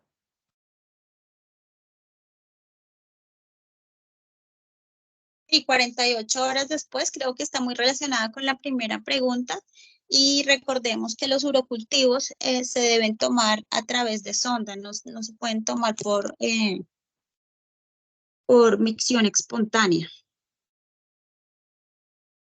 Sí, creo que esto ya está claro para todo nuestro auditorio. Es importante que esta claridad la tengan los 329 personas que están conectadas, porque sí veo que hay bastante dudas frente a cómo se toma esa muestra para confirmar los casos de ITU. Bien. Hay un momento que se me corrió acá el chat.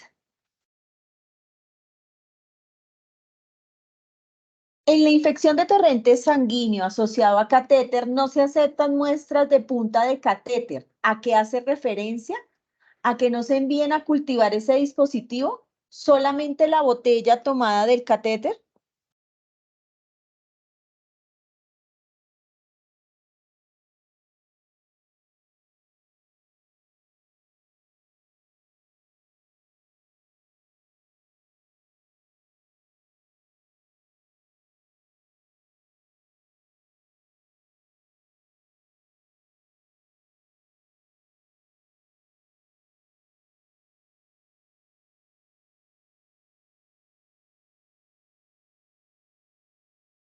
Sandra, tal vez estás hablando con micrófono cerrado.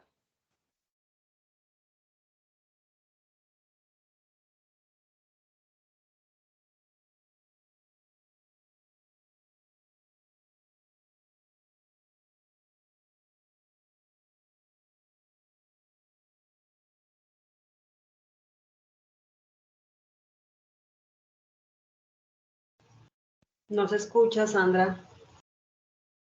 Tienes el micrófono cerrado.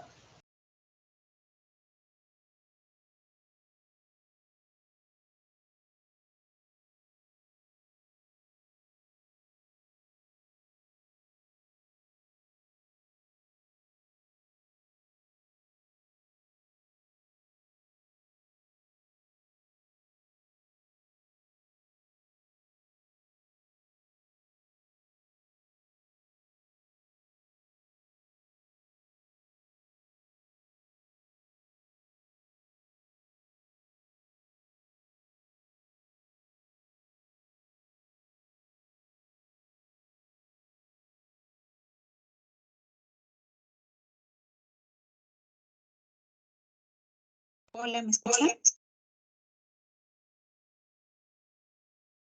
Voy a volver a repetir Ya la te pregunta. escuchamos. No sé si Sandra tiene problemas de audio. Voy a volver a repetir la pregunta.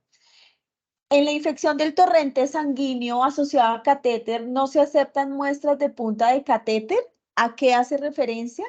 ¿A que no envíen a cultivar ese dispositivo? ¿Solamente la botella tomada del catéter? Hola, entonces vuelvo a repetir la respuesta por si no me escucharon. Dentro de los criterios epidemiológicos para infección del torrente sanguíneo se aceptan los hemocultivos periféricos. No se incluyen las puntas de catéter. Esto no quiere decir que ustedes no las cultiven, eso va a depender mucho del criterio clínico de cada institución. Sin embargo, no es un elemento que utilizamos para hacer el diagnóstico de las infecciones del torrente sanguíneo asociadas a catéter.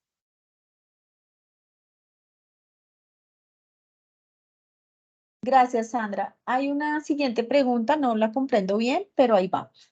En los casos de IAD que se clasifican como no prevenibles, ¿se reportan al Civigila? Todos los casos de IAD y todos los casos de IAS se deben notificar al Civigila independientemente si son prevenibles o no.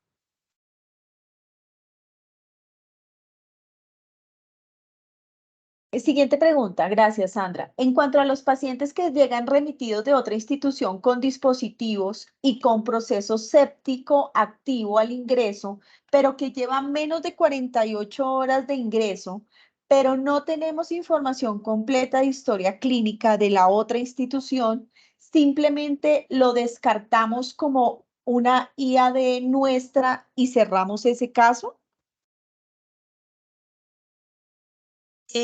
Sí, ahí lo que podrías hacer es aplicar la regla de transferencia para definir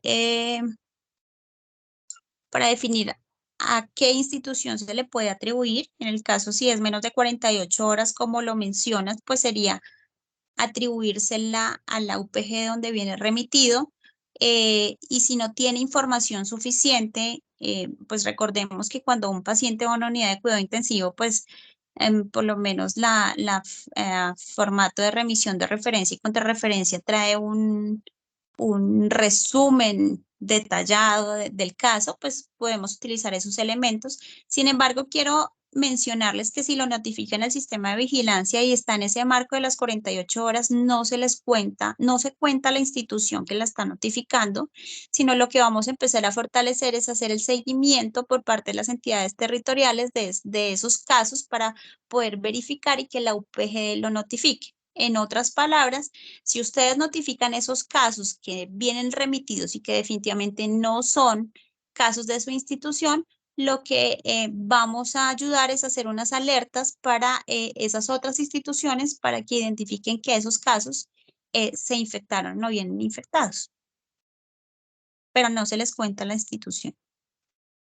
Perfecto, voy a saltar una pregunta porque va en la misma línea. Pregunto si se identifica una IAD de otra institución, ¿se reporta?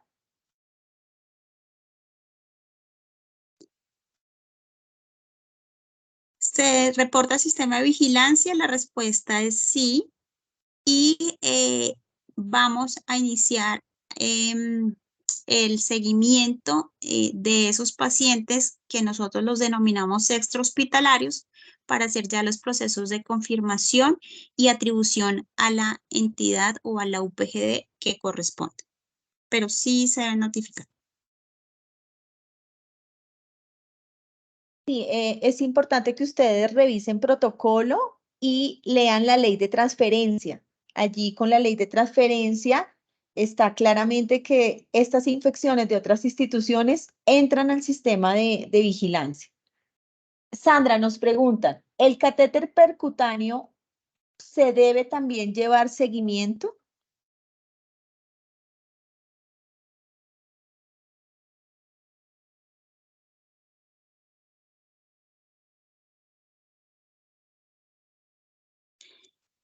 El catéter percutáneo es un catéter central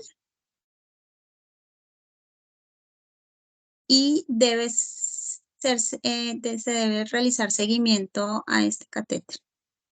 Recuerden que para definir qué catéter se vigila o no al sistema de vigilancia debe cumplir con unos mínimos requeridos, ¿sí?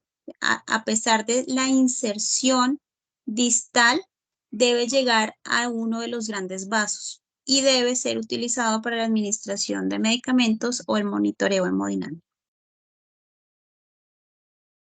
Muchas gracias. ¿Hay algunos diagnósticos diferenciales o por CIE-10 sugeridos para la VAI? Nosotros analizamos implementar la estrategia VAI por CIE-10.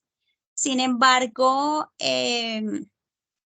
no hay diagnósticos específicos para clasificar una IAD y podríamos utilizar algunos otros diagnósticos. Sin embargo, pues el volumen de revisión de historia clínica que debería revisar la entidad territorial con la UPGD sería grandísimo, porque pues podríamos, por ejemplo, tomar sepsis, pero sepsis incluye una cantidad de cosas. Entonces, para este evento, como no está tan demarcado, como por ejemplo si lo podemos tener para infección de sitio operatorio o para otros eventos de interés en salud pública, preferimos por ahora realizarlos por laboratorio, basados en nuestros registros de laboratorio y no por el CIE-10. Bueno, siguiente pregunta.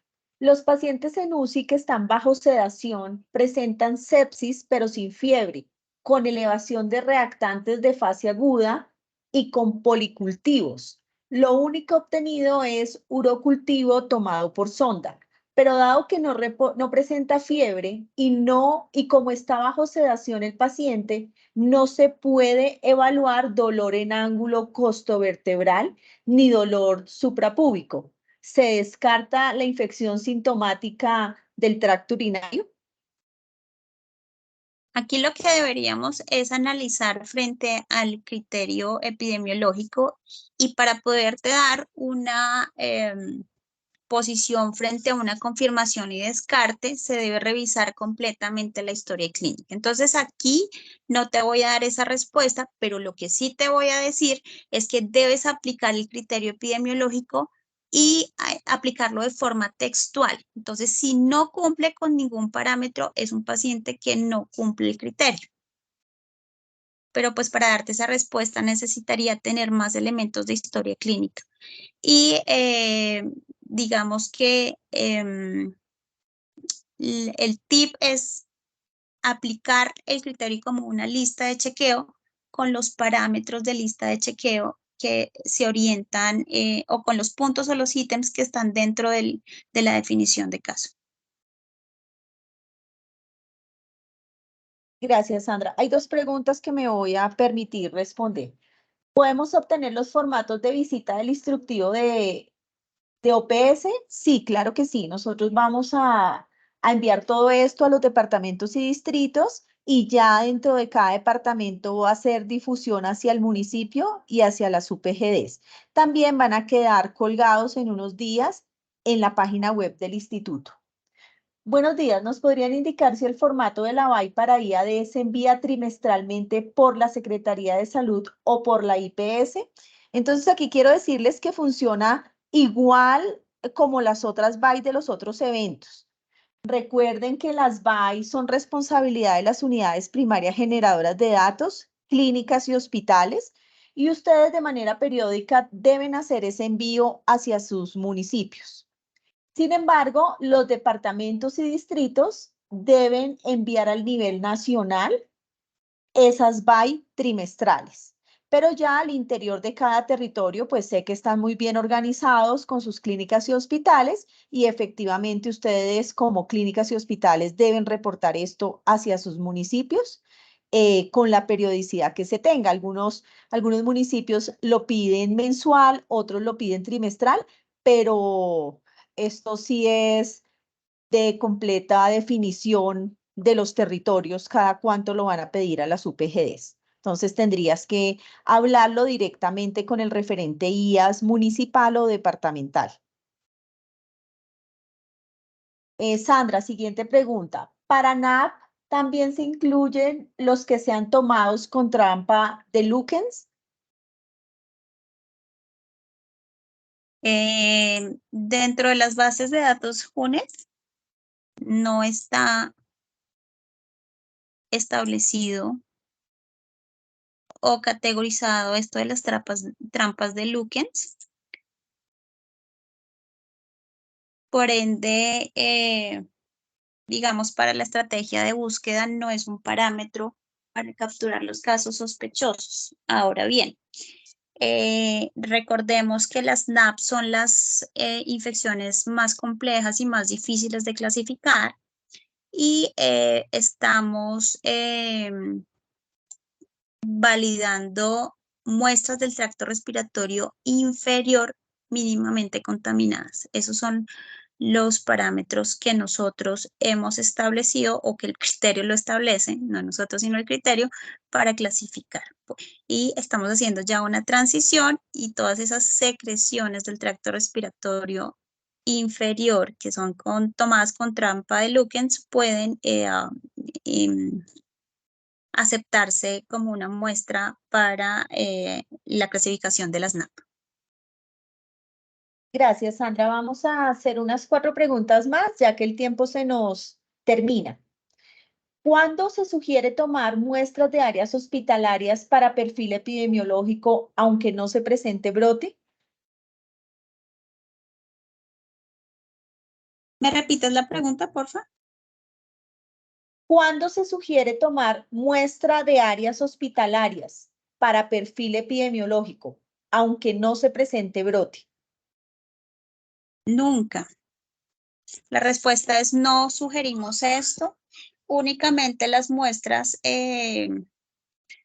a superficies se enmarcan en un brote hospitalario y siempre y cuando la hipótesis oriente a que hay algún problema ambiental. De lo contrario, no se recomienda la toma de muestras ambientales de forma rutinaria. Gracias, Sandra. ¿Quién es el encargado de llenar el formato en el cruce de bases de datos de casos sospechosos?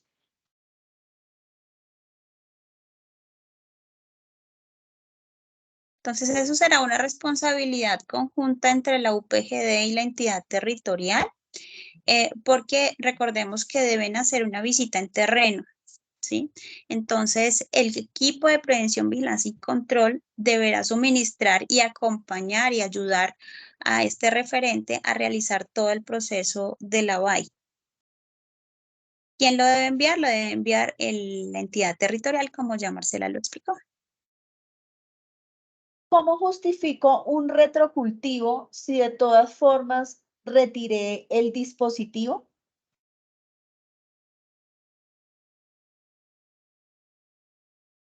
No entiendo la pregunta. No sé si puedan de pronto en el chat ampliarme la pregunta porque no entiendo la justificación del retrocultivo, justificar hacia qué quieren orientar la pregunta. Mientras tanto, una siguiente pregunta. ¿Por qué la fecha del diagnóstico debe ser la de la toma del cultivo si aún no tengo un reporte positivo? Porque según las definiciones del evento y las definiciones que adoptamos del CDC, aplicamos una regla que se llama la regla del evento. Y la regla del evento habla de que que se va a tomar la infección o la fecha de la infección se toma cuando se detecta o se toma el primer elemento diagnóstico. En este caso va a ser el cultivo.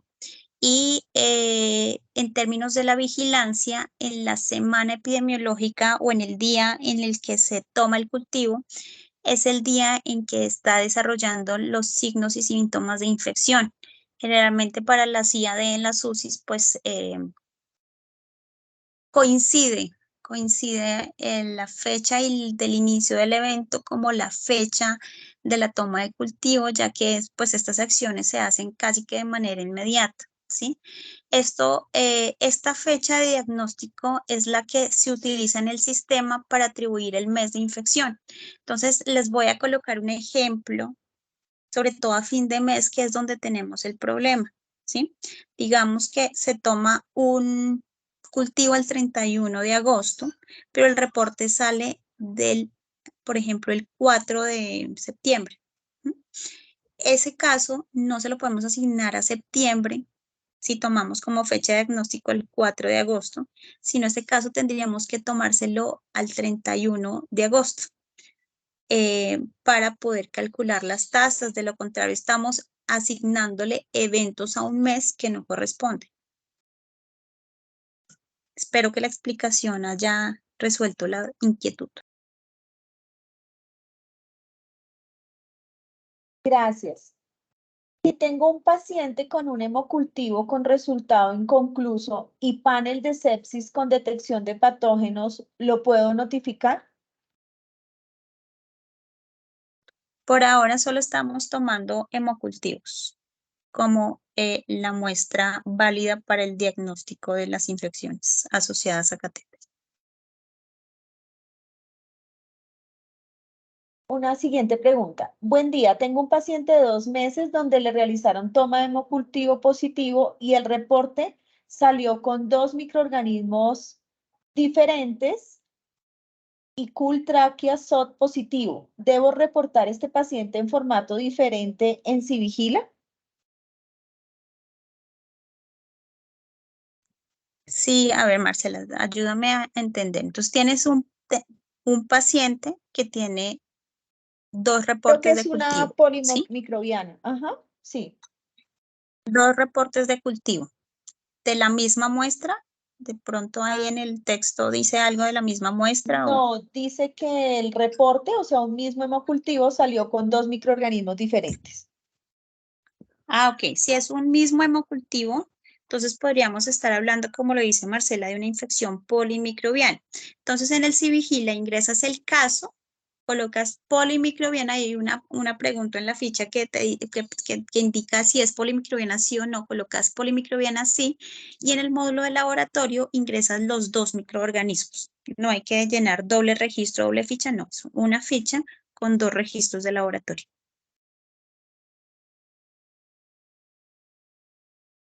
Bueno, muy bien. Por efectos de tiempo y ser muy puntuales al inicio de la finalización, voy a hacer 2 preguntas más y me comprometo, todo el equipo de IA de Dora Calleja, Sandra Rivera, Marcela Muñoz, nos comprometemos a enviar un documento de preguntas frecuentes con todas las preguntas que se han hecho hoy, más las que están en lista en el chat que pues no hemos alcanzado a responder el día de hoy.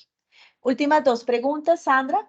Los pacientes identificados con IAS atribuidos o adquiridos a otros servicios en diferentes instituciones, en otros servicios o instituciones diferentes a UCI, ¿se deben notificar en algún lado? No, por ahora la estrategia de vigilancia para infecciones asociadas a dispositivos es exclusivamente la unidad de cuidado intensivo. Qué pena. Eso no quiere decir, Adelante. dime, que la estrategia de vigilancia de infecciones asociadas a dispositivos es exclusivamente la unidad de cuidado intensivo. O sea, lo que se debe notificar al sistema de vigilancia es el trazador en unidad de cuidado intensivo. Sin embargo, eso no exime de la responsabilidad del Comité de Infecciones de llevar sus estadísticas en otros servicios, analizarlas y tomar las acciones de prevención y control.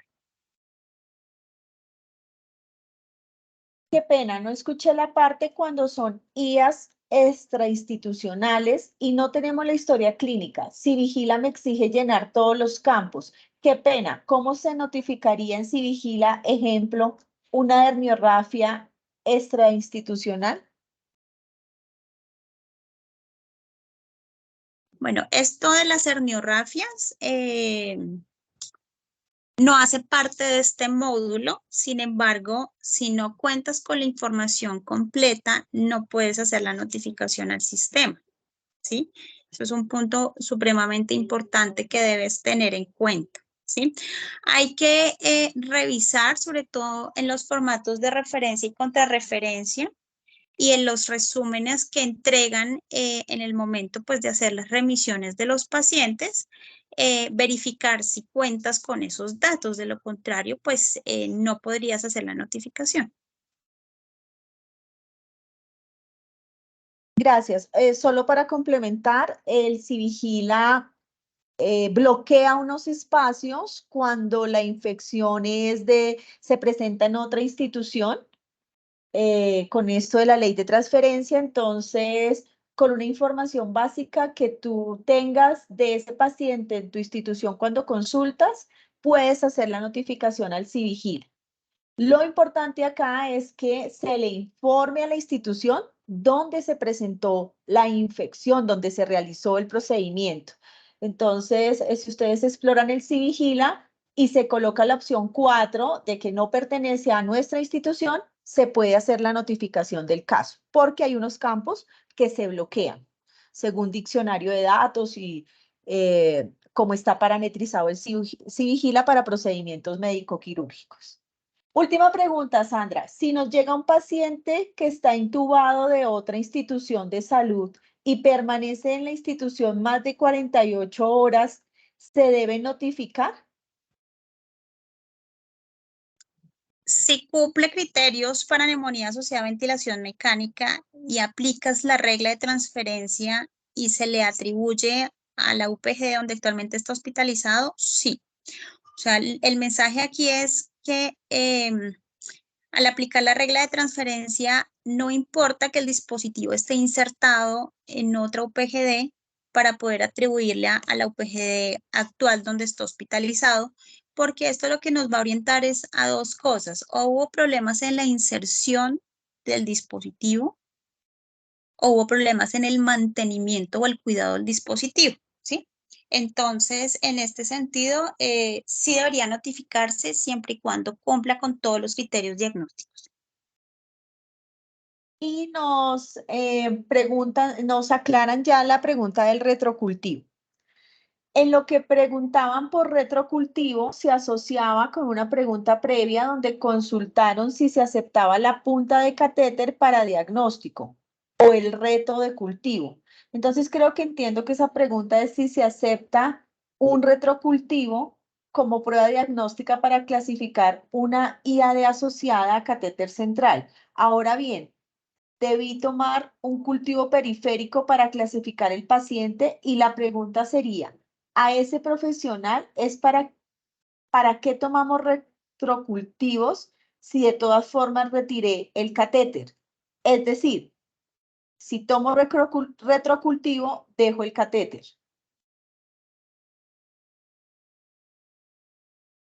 Sí, mira, aquí hay que diferenciar dos cosas. Uno es la línea clínica y terapéutica del paciente y nosotros como vigilancia epidemiológica no podemos interferir en las decisiones del especialista, ¿sí? Y esos retrocultivos los toman para orientar tratamiento y, como les dije, la terapia, ¿sí? Ahora bien, desde la perspectiva epidemiológica, un retrocultivo no es un cultivo válido para realizar la clasificación de los casos de infección, teniendo en cuenta que como extraes la sangre del catéter, ¿sí? Puede haber una falsa sepsis o puede haber un falso positivo, que nosotros lo llamamos así, porque el catéter puede estar colonizado, no puede estar desarrollando la infección y al momento de extraer la sangre puedes arrastrar este microorganismo, ¿sí?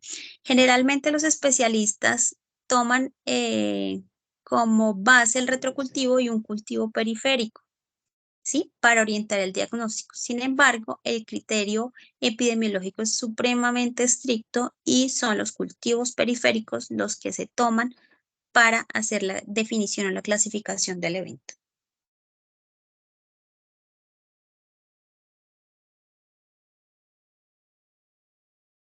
Gracias, Sandra. Tenemos muchas más preguntas en chat, pero por efectos del tiempo, pues no podemos continuar respondiendo las preguntas. Agradecemos a todos su amplia participación. Es fundamental que empecemos a gestionar de manera continua estos silencios epidemiológicos, el riesgo de silencio del que se ha hablado el día de hoy.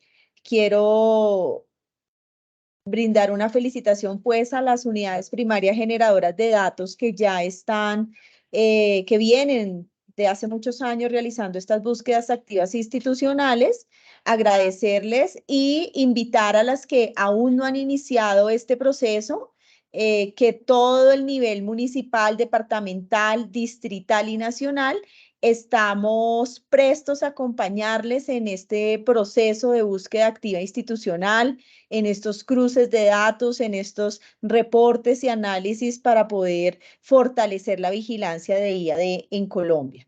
Muchas gracias. No sé si Dora o Sandra quieren decir otras palabras ya para cerrar el día de hoy, sin antes decirles que nos comprometemos a enviarles un documento de preguntas frecuentes para que ustedes lo tengan a la mano y pueda llegar hasta el nivel de UPGDs.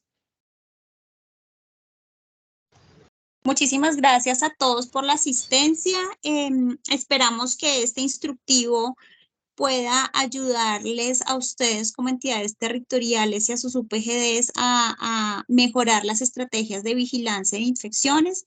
Recuerden que el equipo técnico del Instituto Nacional de Salud está prestos para ayudar en cualquier duda o inquietud que tengan.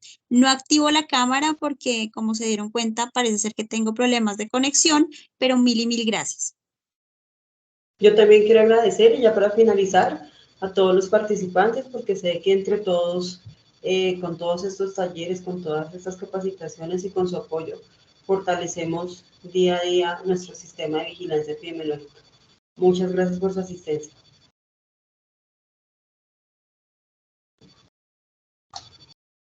Bueno, nos despedimos. Muchas gracias a todos. Gracias por su asistencia.